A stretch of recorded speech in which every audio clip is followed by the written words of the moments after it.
Où vont les mots? Que font-ils exactement dans le délicat bruit des feuilles, enfermés dans l'écrin que nous appelons sobrement un livre?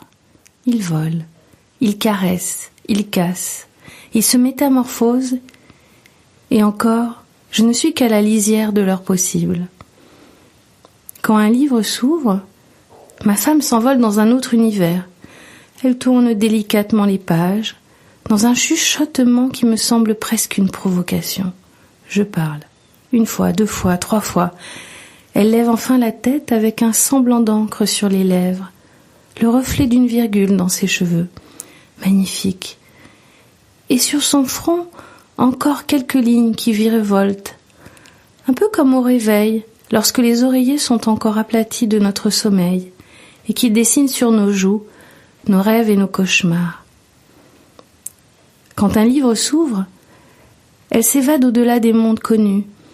Elle visite des contrées faites d'un papier quelconque et d'une typographie noire. Plusieurs fois j'ai tenté de la rejoindre, rien à faire.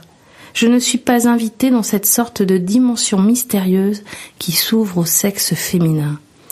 Cette aura dont elle nimbe chaque mouvement, même infime. Il y a quelque chose de profond dans cette sorcellerie, une recette ancienne et alchimique entre une femme et le livre. Lorsque je passe devant eux, je ne peux m'empêcher de les détailler afin de saisir leur mystère.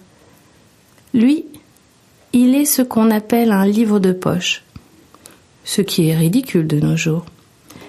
Il est là, tranquille, paisible, en attendant les doigts délicats qui tourneront ses pages. Je l'observe, il ne me rend pas mes regards. Il est neuf et sent encore l'imprimerie, grand format, acheté récemment, couverture noire et rouge, un thriller qui la fera frissonner même par 30 degrés. Beaucoup se tiennent là, sages, sur l'étagère.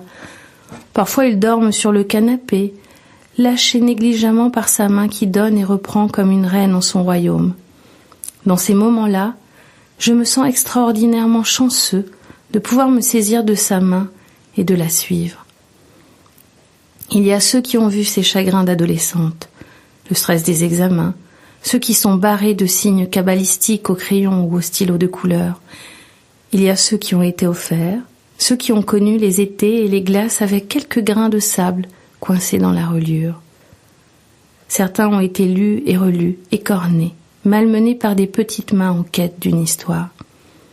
Puis, il y a celui sur sa poitrine sur lequel elle a fermé ses yeux, la virgule dans les cheveux et un paragraphe sur ses lèvres.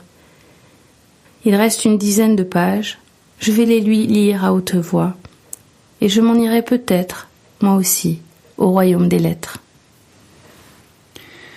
Virgule, une nouvelle de Laetitia David.